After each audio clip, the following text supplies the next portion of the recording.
One of the things about our show is it's going to be unique.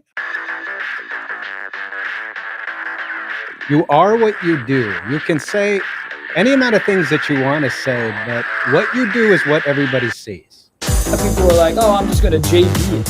Like, let's just JV it. Like, what the hell does that mean? I cannot tell you how excited I am to hang out with you guys today, so thank you so much. Well, then that end buyer could come back and say, well, I didn't fully understand that it was subject to. That's not a thing. Like, the SEC has thought of all of these things. They've been here since 1932. And you can do what you want with your property. Buyers have time, they have negotiating power, they have options. Oh my gosh, I am blown away by your inexperience, and they've been in business 20 years. And that includes things other people put on your property, right? It's your property that'll be okay. Suddenly, Cousin Jimmy's in a lawsuit. A novation is replacing one contract or one obligation with another. Out with the old, in with the new. Yes.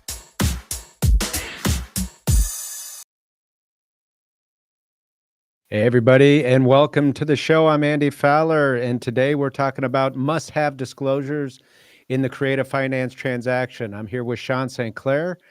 And if you're new to the show, make sure to like our channel. You can find us on YouTube, Facebook, and X. On each of those platforms, you can find us at the handle @InRem Podcast. That is @InRem Podcast. Also, if you'd like to download an audio version of the podcast, if that's your style to listen to podcasts just by audio, you can find us on Apple, Spotify, or other podcast platforms. Go there, download, like, subscribe, leave us a review. Helps us out a ton, and we appreciate it. With that, we're going to go to Sean, who has our legal update. Thank you, Andy. Well, for our legal update, it's another show, another legal update, and another update on the Corporate Transparency Act. It seems to always be evolving and changing. So here's the latest on the Corporate Transparency Act. Basically, I discussed last time that the court had lifted or was going to lift the injunction, the last remaining injunction in the Smith case, and that has happened. And then FinCEN has come back and said, okay, anyone who was required to report must report by March 21st. So that would include any entity that was formed prior to January 1, 2024. You have to report by March 21, or any entity that was formed or created within that injunction period. So there was a period of time, of course, where injunctions were in place. There was no reporting requirement. And so if you were within that injunction period, you have to report as well by March 21. So any entity at this point that falls within the reporting requirements that hasn't filed must file by March 21 or face potential consequences. However, that's not all. Right now, there's pending before the Senate a bill that was passed by the House of Representatives unanimously. So this was bipartisan. This wasn't just Republicans or Democrats passing this bill. It was unanimous. There was no vote, which seeks to extend the filing deadline for any entity formed prior to January 1 of 2024 until 2026. And so that's up in front of the Senate. It's expected that at some point the Senate's going to vote on this. And then if it passes, it will go to the president for signing. And assuming those things happen, the Senate approves it, president signs it, then any entity that was formed prior to January 1, 2024 will have until 2026 to file. And then, of course, during this 1 year period, we'll see what happens with the FinCEN rules and the Corporate Transparency Act in total, what happens with the courts, with potential future legislation, what happens to rulemaking. But it will be a reprieve basically for 1 year. But that's not what we have yet. That's just been passed by one branch of our government, and it still has to go through two more branches in order for that to take place. So probably I'm going to have another update at some time here in the next few weeks, whether or not that legislation is going to move forward and pass. But just know that even if that legislation is passed, that only applies to entities formed prior to January 1, 2024. So if an entity was formed after January 1, 2024, it must comply with the March 21 deadline. And that's not, at this point, there's no indications that that is in any way going to change. And so if you formed an entity this year and you haven't filed, you should file. If it's been formed within that injunction period, you have till March 21 to file. So just be prepared for another update, but that's where we're at right now. It's a hard March 21 deadline to file the beneficial ownership interest information with FinCEN. All right, Sean, thank you for the legal update. Something tells me, like you said, that is not the last of what we'll hear about the Corporate Transparency Act. So stay tuned, stay with us, and we'll give you the updates as we get them. All right, a reminder, this afternoon at 3 p.m. Arizona time is the Creative Finance Collective. The Collective, as always, is an opportunity for lawyers in the space of creative finance from a variety of different states to get together and talk all things creative finance. It is also an opportunity for you, the listener, maybe you, the investor, or maybe just you, the inquirer that wants to know what we mean by creative finance, wants to talk through deals or problems that you're running into or seeing. We're there to talk through it as attorneys, provide referrals when the case justifies that, and just talk through what we're seeing, what's working, what's not working, pain points, risks, benefits, so on and so forth. So if you have questions about creative finance, make sure to join us on Facebook, X, or YouTube right here at the INREM podcast channel. You can watch it after the fact, but really the full value is to be there live, 3 p.m. Arizona time, so that you can inquire and ask questions. We'll be on for an hour or until we stop getting questions. So make sure to join us. Look forward to seeing you there. Also, if you have questions about today's episode, we're going to take questions in the final 15 minutes. Make sure to post those questions in the chat, and we'll get to those as we have time. But today, we're talking about creative finance. We've had a number of shows devoted to creative finance, the creative finance transaction. Today, it's all about disclosures, the must-have disclosures that you need in a creative finance transaction. And if you've watched the Collective or you watch some of our episodes, one of the things that you realize or should come away with is just how important disclosures are to the process of creative finance. And we're going to break down that and explain why and what you need to be watching for, and what you need to include as part of that deal. But if you're just kind of approaching this from the perspective of, well, I'm hearing creative finance for the first time. What is this? It sounds interesting, has kind of a buzzy sound to it, maybe something sexy that I want to be involved in. Why don't we start at the beginning and just define what it is that we're talking about creative finance? So Sean, why don't you break down for us, what do we mean when we say creative finance? Yeah, so what we're talking about in creative finance is basically coming up with ways or opportunities to acquire either a full or a partial ownership interest in property, or even a long-term possessory interest in real estate without significant amounts out of your own pocket, or without going through the traditional financing means to acquire those interests. So as we break this down, we'll certainly give examples and further flesh out what we mean by creative finance. But just given what you said, that sounds pretty basic, right? It sounds honestly pretty cool. Most people would say, "Boy, if I can go buy a partial or full interest in property without going through the normal loan application process and all that, that sounds kind of interesting." So why are disclosures important in that scenario? So they're important because it's not your traditional transaction. So on a traditional transaction, basically the buyer and seller enter into a purchase contract. They go through escrow. The buyer buys it, the seller sells it, and then they're not connected at that point. The seller moves on. The buyer now owns the property, and they go their separate ways. And so that relationship ends upon close of escrow. And that's not true generally with creative finance.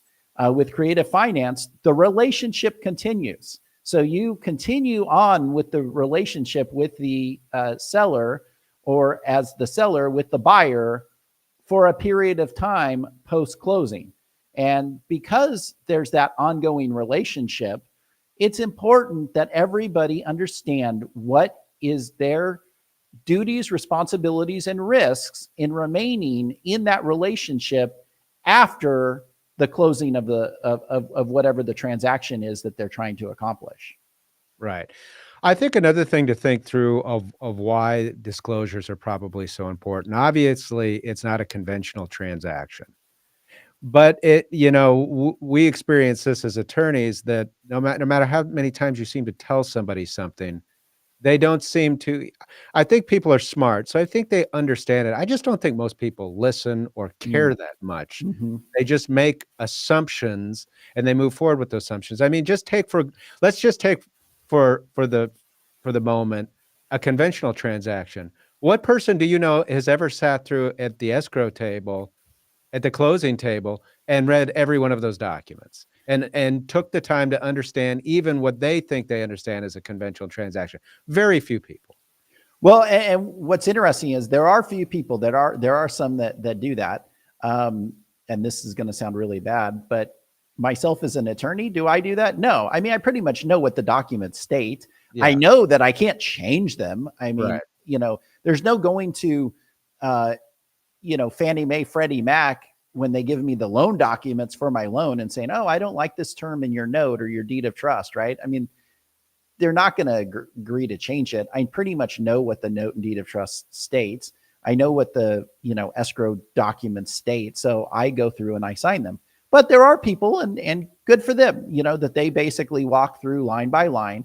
Obviously, escrow officers generally hate doing that, because it's like you turn, an hour closing into like 3 hours.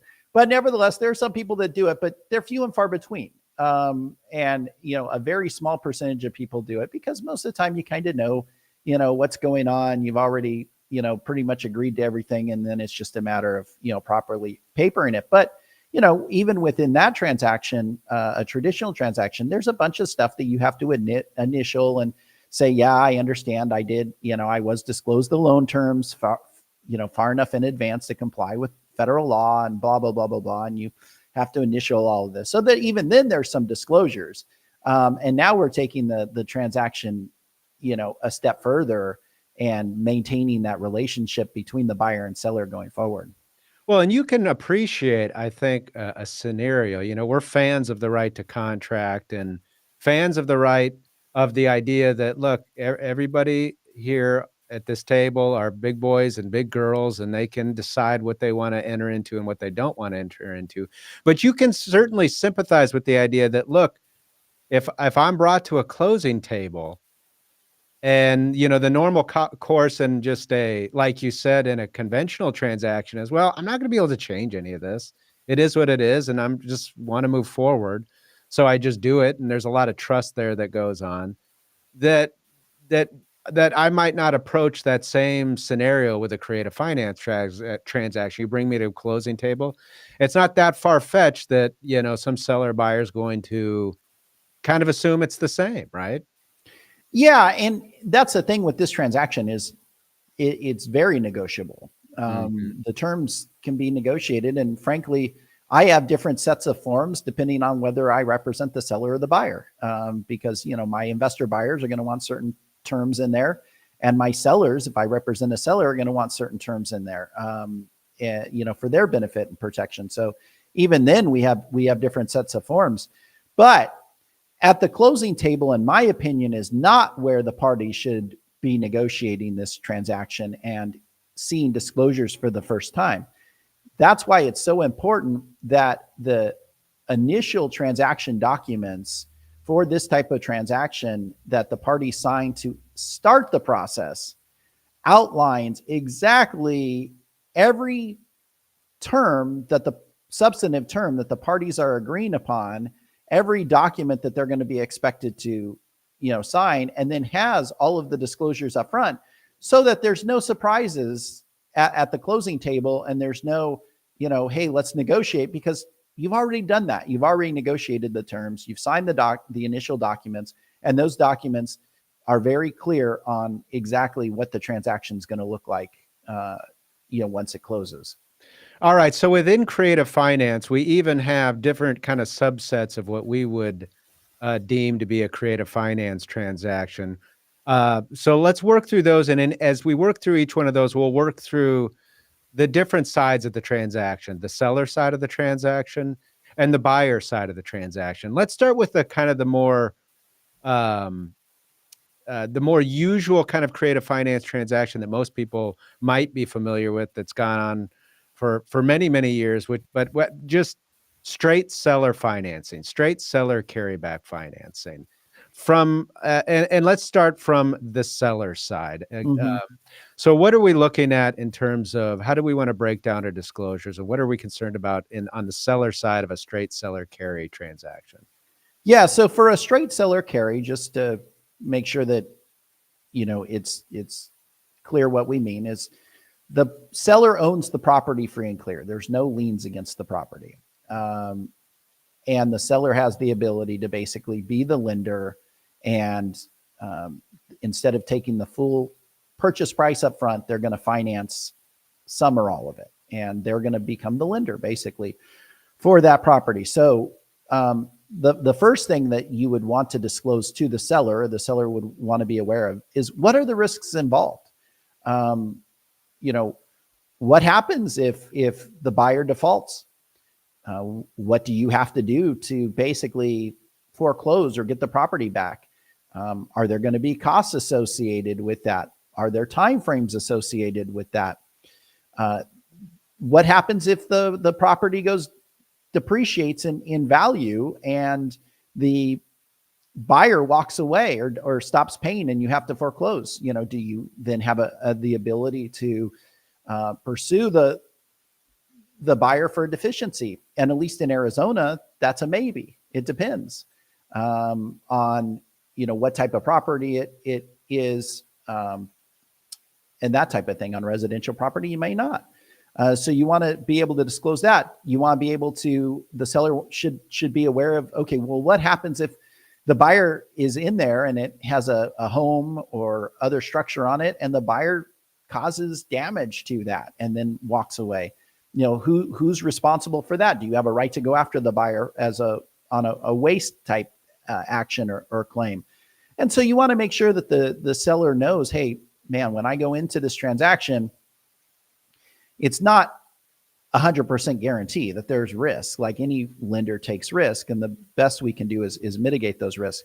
And then finally, you want to make sure that on the seller side that they're complying with Dodd-Frank. So if it's a residential transaction and you're selling it to an end buyer who intends to use that residence as their primary residence, in that case, you want to make sure that Dodd-Frank is being complied with. So if the seller owns the property individually or in a revocable trust, they can do one seller financing transaction a year, and there's not a lot of limitations. There's a few limitations, but not a lot of limitations on them as far as the transaction terms, that type of thing. But if the seller owns it in an LLC, or is trying to do more than one of these per 12-month period, then there's other rules that kick in that they have to comply with. So you want to make sure that you're disclosing to the seller, what their compliance requirements are, to make sure that they're not violating Dodd-Frank or any state law that's similar to Dodd-Frank. So let's flip this over to the buyer side now, because the seller and the buyer clearly have different interests and risks at stake that they're working through. How do you break this down on the buyer side? Yeah, so from the buyer's perspective, you want to make sure that the buyer, the main thing for the buyer is you want to make sure that they understand what happens upon certain events within the structure of the loan. For example, what happens if, let's say, there's a 5-year balloon, and you want to make sure and say, okay, buyer, if you get to 5 years, you're going to have to do something because that loan comes due. And so you want to make sure that the buyer knows they have a five-year window on the seller financing. Or whether or not they should be using a loan servicer. The advantage from a buyer's perspective of having a neutral third party that you're making payments to is that when it comes time for you to refinance or sell the property, or even you actually just pay off the seller's loan, you comply and you pay it off. You want to make sure that you are not having to chase around a seller for, a payoff statement, for a deed of release and reconveyance, or a satisfaction of mortgage. You want to make sure that, or let's say you have a seller that's difficult, not wanting to comply, even though legally they're required to. You want to make sure that everything goes smoothly. You also want to make sure that your payments are being properly applied and accounted for. I've had situations where my clients have, done seller financing, the buyer. So they do seller financing, and then they go and they are getting ready to sell the property, and they send out a payoff statement to the seller, and they get the payoff statement, and the numbers are basically unrecognizable. I mean, you look at it and you're like, why do we owe this much money? Well, and they try to give you a spreadsheet showing how they applied the payments, and they're applying them all, weird. And, because you're supposed to apply it to interest and then principal, and then, interest doesn't continue to accrue on the principal paid and the whole thing. And they get it all wrong, and it's a mess. And then you're saying, well, seller, this is a problem. You're wanting me to pay, $30,000 more than what I owe. And so I was like, nope, this is right. Well, what are you going to do? Now you have to probably go to court, because you're not going to sell this property if you have a difficult seller. So having that loan servicer in place that properly applies the payments, that can hold the deed of release and reconveyance or satisfaction of mortgage, who, won't go MIA, who will respond to a title company for a payoff statement and will give a legitimate, accurate payoff statement. All of that is what you want. So from my perspective, you disclose to the buyer, hey, here's what it looks like not to use a servicer potentially, and here's what it looks like to use a servicer, and make sure that they're comfortable with, whichever direction they choose. All right. So that is the straight up seller carry transaction that we're discussing. But there's more types of transactions that we think of when we're talking about the creative finance transaction. The next one is subject to financing. So why don't you start explaining what that is, how it differs from just straight seller carryback? Yeah. So subject to financing is a form of seller carryback financing, but it's subject to seller carryback financing. So what that means is the seller has a lien against the property, or outstanding loan that's secured by the property, and the parties agree that loan will remain in place. And then the seller is going to provide some form of financing, whether that's what we call performance financing, which means basically, hey, look, as the buyer, I'm agreeing to pay your loan according to the terms. And then I'm going to give you a promissory note committing to do that. And then if I don't, you can foreclose. Or alternatively, maybe the seller owes $300, but they're going to sell the property for $500. They're going to leave the $300,000 loan in place, and they're going to finance the $500,000 at, a set interest amount. And so basically it's, a seller financing wrap, which basically wraps around the existing loan. So you're basically leaving the existing loan in place. And that's subject to financing. So when you open escrow on subject to financing, you receive your title commitment, and that title commitment is going to, instead of listing in the requirements, because normally the title commitment lists in the requirements, pay this deed of trust in full. They're going to move that deed of trust or that loan from a pay in full requirement. They're going to move that down to an exception and basically say, look, we're not going to insure anything related to this loan. And so that's an exception to our coverage. So if you have issues with this lender, don't come back to us, on your title insurance claim. We're going to accept that out. It doesn't have to be paid at closing, but we're not also covering that either. And so, as you can expect, there's a lot more disclosures that have to take place in this type of transaction. Yeah. So in the subject to transaction, just like we were discussing before, it has multiple parties to the transaction, the seller side, the buyer side, and each one of those parties has a different set of interests, risks, things that they care about, or believe that they're going to need, or should believe that they're going to need to protect themselves. So depending on which side of the transaction is going to depend on what you think you need or what you should be disclosing. So why don't we start again with the seller side? From the seller's perspective, in a subject to transaction, what should they be disclosing? What should that look like? So first, it would be all the same disclosures that you're going to make on a straight seller financing transaction. So, the risks of depreciation, of non-payment, those types of things. The next is disclosing to the seller, or making sure the seller is aware of that they don't have any further ownership or control over this property. A lot of times, and while I primarily represent real estate investors, I do receive referrals because, people in the real estate space, agents and others, know that I, do this type of creative finance work. And so sellers will be sent to me either before or after the transaction. And a lot of times they're under the impression, because that they're the borrower under the loan, that they still own the property and they still retain control of the property. Now, generally, that's not the case. I mean, you could do a seller financing or a subject to financing with like a contract for deed or agreement for sale, in which case they'll at least, have fee title ownership. But other than that, they don't own it. But you basically just want the seller to know and disclose to the seller, look, you don't control this property anymore. The buyer can lease the property. The buyer can sell the property. The buyer could refinance the property. The buyer could take out another loan on the property.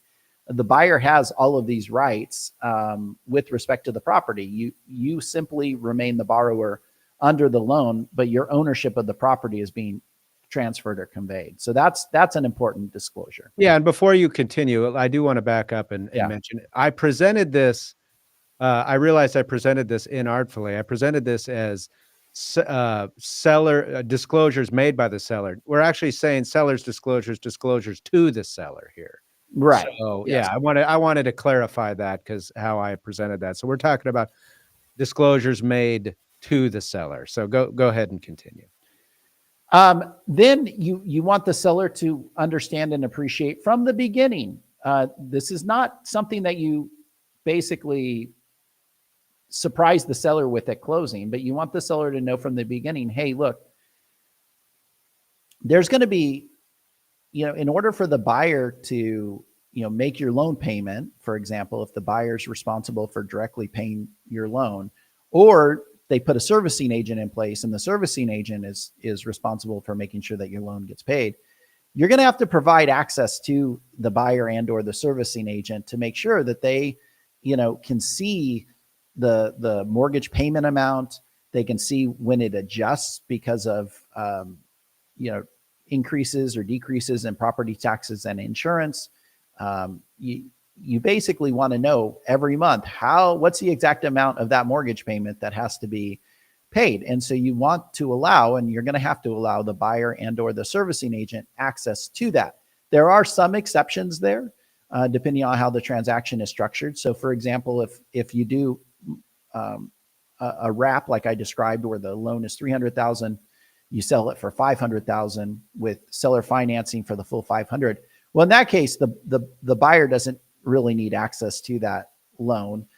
In that scenario, then the servicing agent should, though, because presumably payments are going to be made to the servicing agent who pays the mortgage. So the seller has to understand that there may be loan access provided or given to a third party in order to make sure that that loan is being properly paid. Another disclosure is that the seller's outstanding loan will not be paid in full, which should be, if you're doing a subject to transaction, self-explanatory. But once again, I've seen where, the parties go to the closing table and the seller's like, wait a minute, my loan's still going to be out there? I thought, that I was just doing this, creative seller financing, but my loan was getting paid off. And it's like, no, your loan is still going to be there if it's a subject to transaction. So you want to make sure to get that on the front end and say, look, that loan's still out there. It's, it's still going to be on your credit. And there's a due on, another disclosure is a due on sale clause risk. So look, your loan does say like, hey, if this property gets transferred out of your name, that it gives the lender the option, if they decide to pursue it, that they can call the loan due, and this is what it would look like. And here's what the buyer's options are. And then here's potentially what you and the buyer could do. I mean, you could restructure to try to meet the lender requirements. But you basically just want them to be aware of that due on sale is a real thing. Yeah. So what about warning the seller about the credit reporting potential problems? Yeah. So the loan is still going to show up on the seller's credit report, and that needs to be disclosed. Now, that doesn't mean that it's going to negatively impact the seller's credit, but if they go and try to qualify for another loan, when their credit is pooled, they're going to say, well, you have an outstanding loan over here. And a lot of times the seller thinks, well, I don't have it anymore because my buyer took it over. Well, your buyer has agreed to pay that, but that doesn't, and they've contractually agreed to pay it, but that doesn't mean that it goes off of your credit. It's going to remain under your credit. And then if the buyer does default and is late on payments, that's going to show on your credit, and that would negatively impact your credit. So the seller needs to be aware of that risk, and that is something that it could have damage on their credit. What about the nature of the wraparound financing that's inevitably part of the transaction? Is that included in the disclosures? Yeah, I include them in my disclosures because my investor clients, well, number one, Arizona's a non-recourse state. So if not a non-recourse, an anti-deficiency state, which means that there's certain loans that are non-recourse, and a subject to seller financing loan would fall within that category of non-recourse loans. And so you want to make sure that the seller appreciates like, hey, look, if I end up getting this property back and I'm still owed money by the buyer, I can't pursue them probably because I provided the funding, even though it was seller carryback, I provided the funding that allowed them to purchase the property. And in Arizona, that falls within a purchase money mortgage, or loan, which then has our anti-deficiency statutes kick in. So you want to make sure that they understand like, hey, my remedy is the property. It's not to pursue the buyer. Now, you mentioned that a lot of sellers in these transactions that you've worked in, a lot of sellers don't appreciate, at least on the front end, that the buyer's going to take ownership of the property. Maybe they assume that they're going to remain the owner, or they just don't fully understand it. But if that's a misconception, is there also a misconception with regard to the tax benefits of ownership that a seller might continue to believe that they're entitled to, that they're not, and what disclosures are made with regard to that? So yeah, the misconception is that I'm the borrower under the loan. I'm going to get a 1099 interest document at the end of the year, and then I have a right to claim that. And that's not the case, because when you sell it subject to, the buyer is the one that agrees to pay the mortgage interest for you or on the loan, and as part of the seller financing. And so in that case, the IRS won't let two individuals claim the same mortgage interest. So basically somebody has the right to claim it and somebody should not be claiming it. In this scenario, because the interest is actually being paid by the buyer, even though the seller's the borrower, and the seller may actually get the 1099, the buyer is the one that has the legal right to claim the mortgage interest deduction. And so the seller needs to understand that just because you're the borrower under this loan doesn't mean that you come tax time, have the right to claim the mortgage interest deduction. That right belongs to the buyer. Now, the critical thing is in order for the buyer, and there's actually an IRS hypothetical on subject to transactions where the underlying loan stayed in place. And the question is when does the buyer get to claim the interest deduction? And in order for the buyer under such a scenario to claim the mortgage interest deduction, it has to give the seller a note and a deed of trust or mortgage that is recorded and properly recorded and perfected. If that's not done, then the IRS, I mean, it's right there. It's a hypothetical on the IRS's website. If that's not done, then the buyer cannot claim the mortgage deduction. So there are buyers out there that are doing subject to transactions where they basically say, hey, look, I'll pay your mortgage, just deed the property to me. And they don't give the seller any form of note and deed of trust or mortgage in exchange, and nothing gets recorded obligating that buyer to pay the mortgage interest deduction. Now, they may be claiming the mortgage interest deduction, but they're not doing it right. And the IRS has a right to unwind that. So if you think that, hey, I'm just going to do a straight, a subject to without any type of commitment, formal commitment to the seller secured by a deed of trust or mortgage, I won't handle those transactions. I don't think that's the right way to do it. But assuming you do it, okay, but you don't get to claim the mortgage interest deduction. The seller does in that case. So the wrap fixes that issue, and it's right there. I mean, it's an IRS, opinion, and it literally is a subject to hypothetical on the IRS's website. And the answer to the question is whether or not the obligation to pay the interest on the seller carryback financing is perfected via the recording of a mortgage or deed of trust. And that's what determines it. All right. As we know, in the subject to transaction, the seller's name is going to stay on a lot of documents and a lot of information, which necessitates a lot of these disclosures. One of those is insurance related, and that's going to be, it's going to continue to be an issue throughout the transaction. So what seller disclosures are you making with regard to insurance? So on insurance, assuming that the transaction is structured in such a way that the seller receives a note secured by a mortgage or deed of trust, in that case, it depends on how that's structured. So if the buyer's only obligation is to pay the underlying mortgage, then in that case, the insurance will be structured in such a way that the buyer will be the primary insured, the seller will be listed as an additional interest, and the lender, the underlying lender, will be listed as a mortgagee.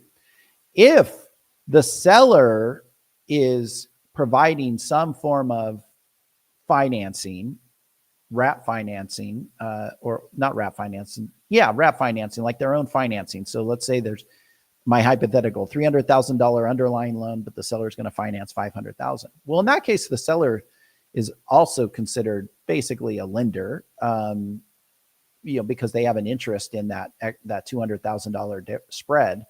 And so in that case, the buyer will be the primary insured, and the seller can be listed as an additional interest, but they should also be listed as a mortgagee on the insurance. What about loan eligibility with regard to kind of specialty loans like VA? Does it impact that? And do you have to, and if so, are there disclosures with regard to that? So for VA loans, if it is a VA loan, then in that case, you should not do a promissory note, a warranty deed with a promissory note, mortgage, deed of trust transaction. You should do a contract for deed or agreement for sale. That's the proper method for handling VA loans.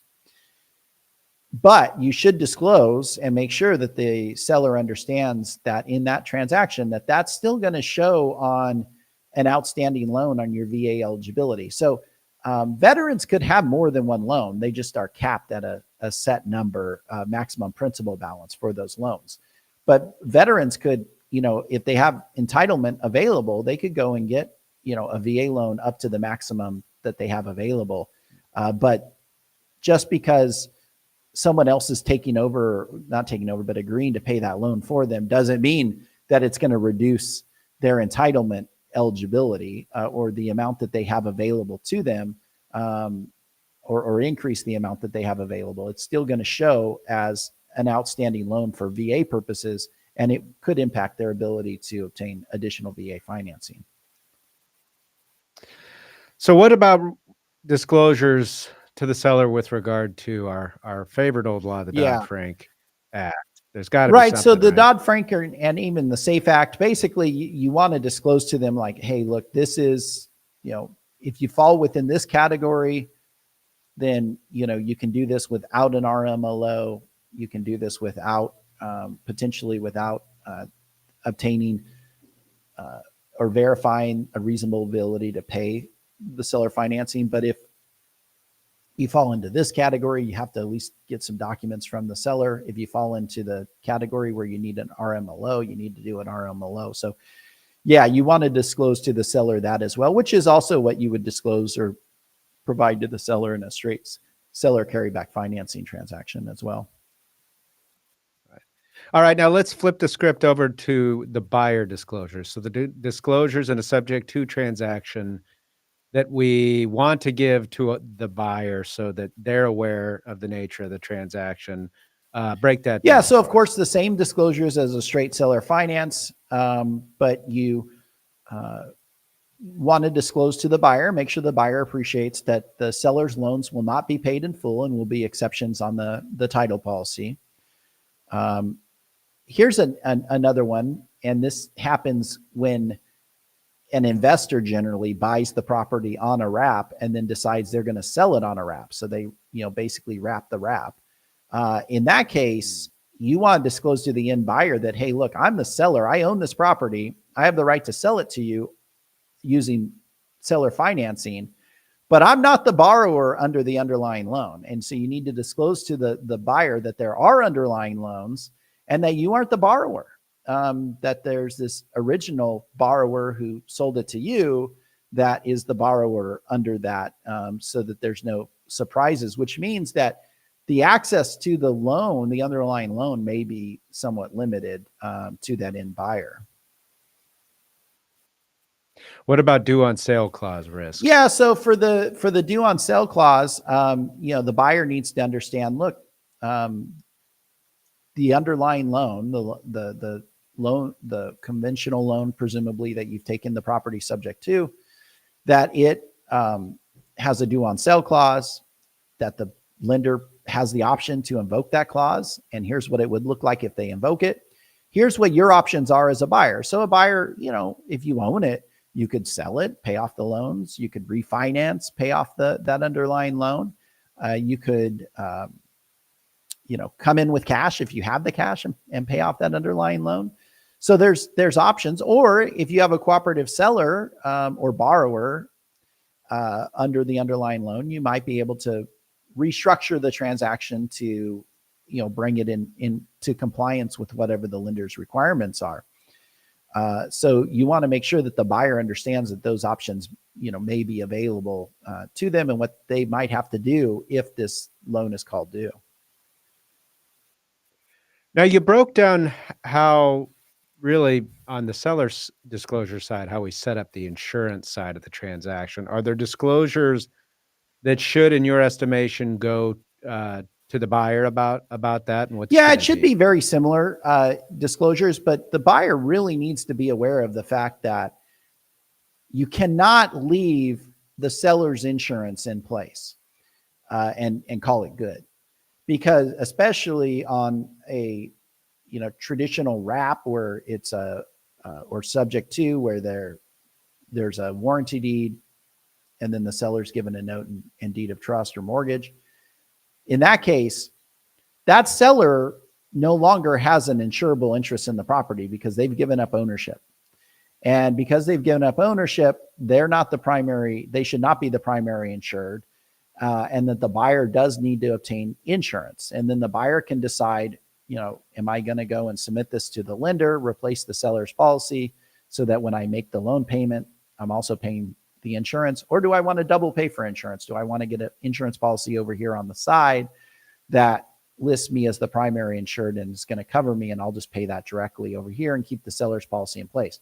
That works to an extent, because at some point the seller's policy may have to be renewed.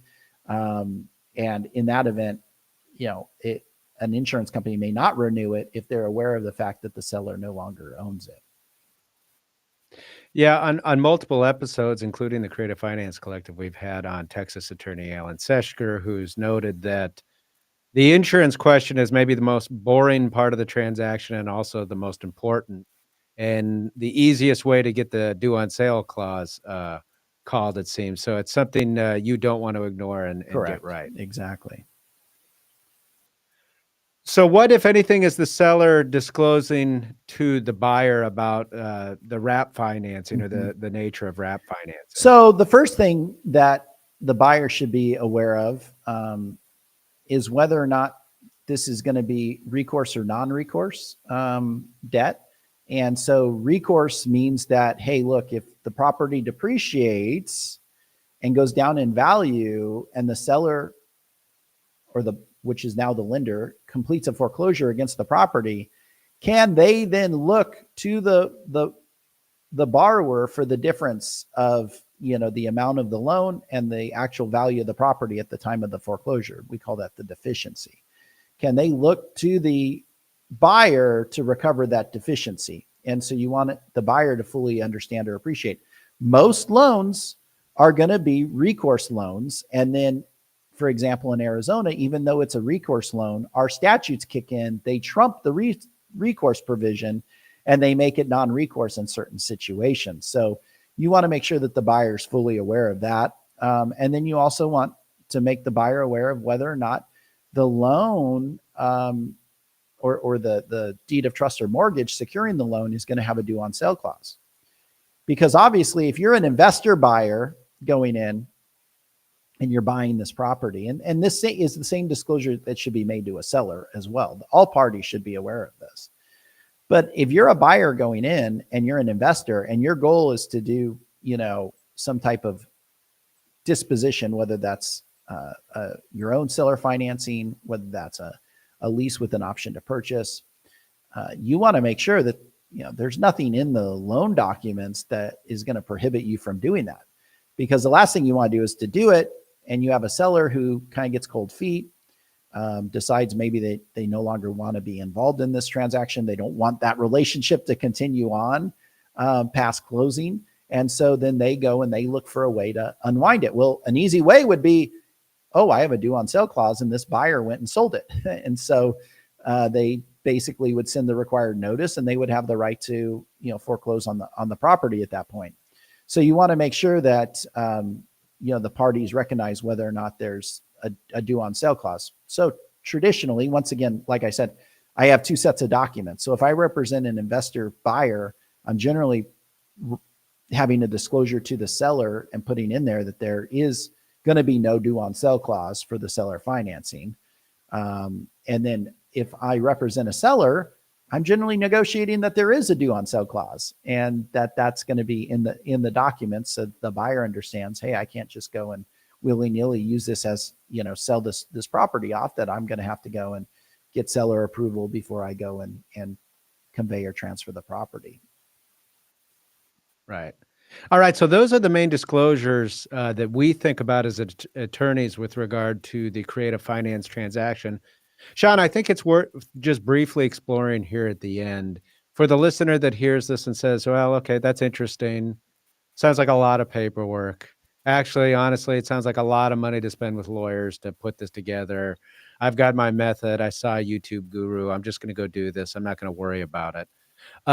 What is the future that is coming for somebody in that situation? And I don't know if we have to even, we'll talk about it hypothetically, but we've actually seen these situations, right? What can they expect as a possibility? So a few things. So number one, if the paperwork's not done correctly on the front end, I've seen where the parties go and open escrow, and the title companies look at this and say, we have no clue what even is going on or how to even close this thing, because what is it? You have not really defined any of these terms. You've not laid out, whether the documents are recourse, non-recourse, due on sale. You've not, set forth all the information as far as, whether the existing loans remain or don't remain. So that's number one, just the ability to even logistically close the transaction. But number two is, if it's not done right, you could have a scenario where, like I said before, you end up buying it, but you don't properly perfect, the seller carryback portion, and then you get in trouble with the IRS because you're trying to deduct mortgage interest that you can't deduct. Number three, a seller could potentially come out of the woodwork and say, look, I did this, but I didn't understand what I was doing, and I got duped, basically. And that's the biggest one. I mean, you mentioned Alan Sesker, and he's always talking about, his letter that he has where, the sellers have initialed, all over the place on his documents. And he just basically turns around and sends it to some seller's attorney and says, look, here are the documents. Here's where the seller initialed and acknowledged all this. But if you don't have that, the seller may have a pretty good claim to say, hey, look, I didn't understand this and I wasn't aware of this. And then finally, if you're not doing this right and you're not providing these disclosures, you're going to have sellers that feel like, who maybe have seller's remorse after the transaction.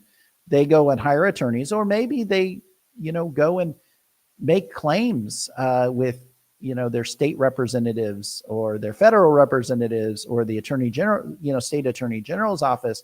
And next thing you know, you end up with legislation because you have these officials who, look at the paperwork and like, so this seller conveyed this property to this buyer, left the loans in place, and there weren't, no disclosures. The seller didn't even know what they were doing. And they feel like they got taken advantage of. And when you look at it that way, it does kind of would look like that, hey, yeah, what did the seller really know what they were getting into? And now you have, these issues later on where you have legislation and even investigations and things like that you just don't want to be a part of. So you want to make sure that from both the sellers and this could even be on the buyer's perspective. If you're the seller and you're selling it to the buyer, I've seen transactions where the buyer buys it from an investor who did their own financing, who did not know that there was an existing loan against the property that the buyer was not the borrower on. And then you have a due on sale clause be called. And then you're like, wait a minute, why is this being called? I thought I was financing from you. I didn't know anything about this loan. Well, that's a problem.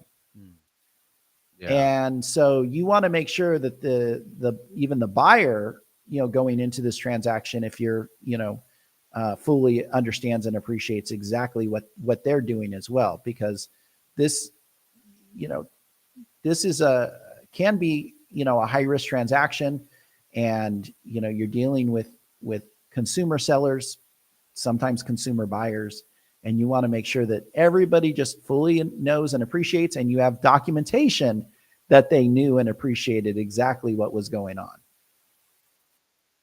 Yeah, another risk to all that, maybe you mentioned it, but you get somebody who feels jilted in the transaction, or they didn't get full disclosure.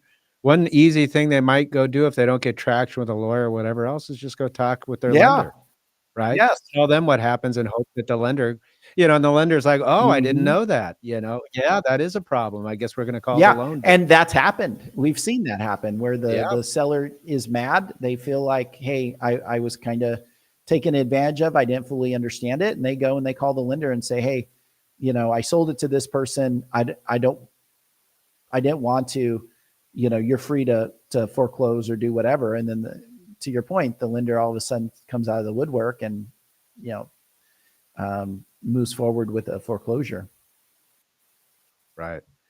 All right. Very good information. Those are the must-have disclosures for a creative finance transaction. Thank you so much for being with us. Make sure to join us this afternoon at 3 p.m. for the Creative Finance Collective. And as always, we will see you next week, next Tuesday at 10 a.m. Have a good See day, you then. everyone.